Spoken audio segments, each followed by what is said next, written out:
and has chosen to die, to sacrifice himself so that she can have the very best that God wants for her in life. That's an easy job. Submitting to that guy, she can do that.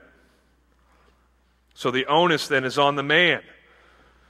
The onus in parenting, the weight of the responsibility of parenting starts first with the dads. That's why he addresses the fathers. Implied in that, of course, is both parents, but he says specifically, dads. Don't exasperate your kids. Dads, train and instruct your kids as to the Lord. He says, fathers, you've got to be involved. It's got to happen. Go back to the Garden of Eden. You see it there, too. Remember when Adam and Eve messed up? Who messed up first? Who was the first one to take the chomp? That'd be the girl, ladies. That was Eve. It's okay. But who came, when God came to the garden, who did he ask for? Adam. Yeah, there's a culpability, a responsibility, a burden on the behalf of the family that rests firmly on the male's shoulders. So dads, we can't just kind of sit back and let mom take care of the kids while we go out and do the man stuff. The man stuff, my friends, everybody look at me. To be a man in your home is to be the father that God commands you to be in your home. That's what it requires. So, here's what that means. You involve yourself with those children. You put the fear of God correctly, appropriately, in your children. And you defend the parent tandem, if both of you are in the home, you defend the parent tandem to your children. Here's what I mean by that. You can mess with Mark. My kids, my 3 kids, sometimes they do. They can get a little ways with that. But if they mess with their mom in front of me, lights out, baby. It's over. You just don't do that. You don't mess with my wife. You don't mess with my bride. This is her house. Kids need to know this right away. If you want to just take one thing and go home, because you got to, get home. The one thing I would share with you, and write this down somewhere in your home, just so kids understand the priorities. Our first priority in this house is God. If you notice there, with the children, it says to raise, or that children should honor their father and mothers and do it as unto the Lord. If you look at the parents here, they're meant to raise up, train, and correct their children as unto the Lord. The first stop on the bus ride that is the family, the top tier priority is the relationships of those members of the family with God. Everything funnels through that. God first. The second priority in the home is the marriage. That's why when I say, my kids can mess with me, but they can't mess with my wife, that's what I mean. The best gift, parents, that you can give to your children is a healthy and loving marital relationship. If you can provide that for them, it will cover over a multitude of other mistakes. They'll have that as a stable environment to draw from, and it'll be the template with which they build their lives and their marriages. The kids comes next, and they need to understand themselves. Europeans look at us. Some European philosopher a little while ago said, yeah, those American children are raising their parents quite nicely. And it's basically a condemnation on us as to how we get those priorities out of sync. Kids become God to the parents. And they need to know that they're not. So dads, you're a big part of that. Play your role. Be a part of raising your kids. Discipline your children fairly, correctly, without abuse. But be a part of that process. Don't leave it to your wives. Let's keep going. It says this. It says, fathers, don't exasperate your children. Exasperate is to frustrate or to basically leave your kids lacking. Have you ever gone on a long trip and forgotten something that was like crucial to the trip? Okay, good. Wow, because I thought you'd all left just then. Yeah, everybody's done that. Where you've packed and you were meticulous in your packing process, but then the batteries for that one item that you needed to be able to turn on, you left those home or something like that. And it just puts a damper on the whole trip. And what does it leave you? It leaves you frustrated. Oh, I left something behind. A lot of times kids get to adulthood, they leave your homes, and they leave your homes, our homes, frustrated. Why? Because something in the parenting experience, something in the family experience was lacking.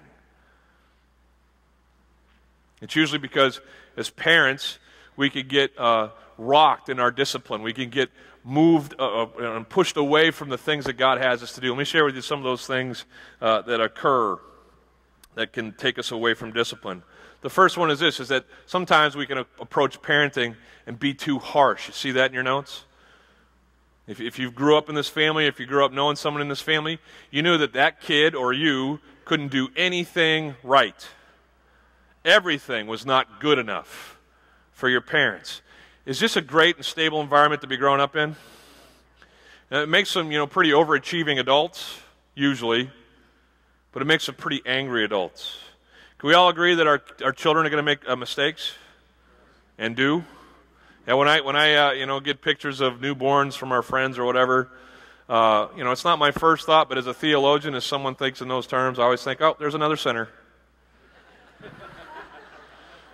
And everybody's like, oh no, he's so precious. No, inherently inside that person is a sin nature.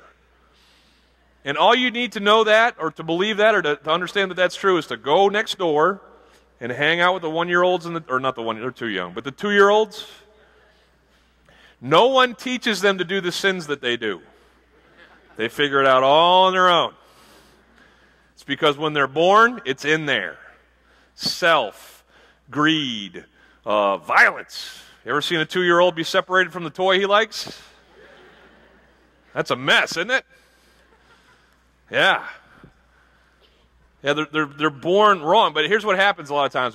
When they sin, I'm always amazed at parents who seem to be startled by the fact that their kids made mistakes.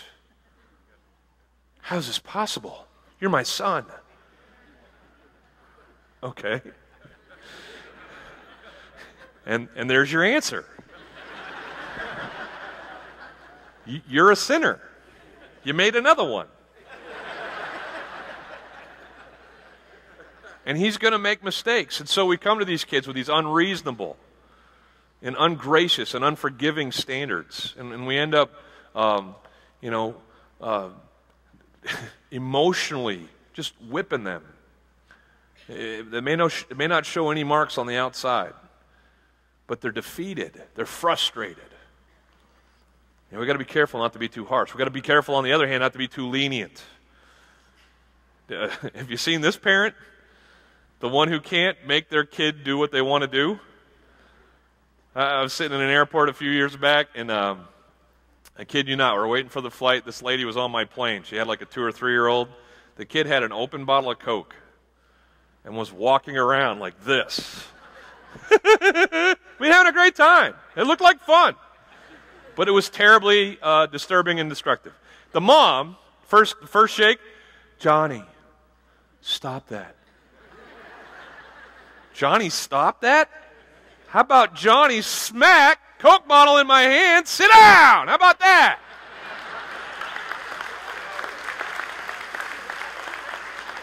I mean, I'm not talking about leaving a mark or something, but get the kid's attention, right? Some of us as parents are like, oh, please don't. Oh, you're still shaking it's almost gone, but you're still shaking the Coke. Hey! Wake up, Mom, you're bigger than here. I mean, come on. Flex a little muscle. Move that kid around. And it's funny, psychologists will tell us that a kid at the age of 3, whatever we let them get away with at the age of 3, they think they're going to get away with at the age of 13. And that's when they're a real monster, isn't it? And some parents, they just precondition their kids to think that they can do whatever they want because they can do whatever they want. And then they get to high school and they're like, I don't know. I mean, we gave him all these freedoms. We don't understand why he can't control himself. And there you go. Yeah, listen, can I just share with you, and you know this, I'm not telling you anything new. Kids need boundaries. They need to have lines. And kids, look at me. You need boundaries.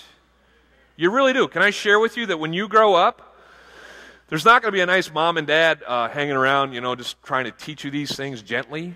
You're going to go to jobs where if you don't do what you're supposed to do, you don't have a job anymore.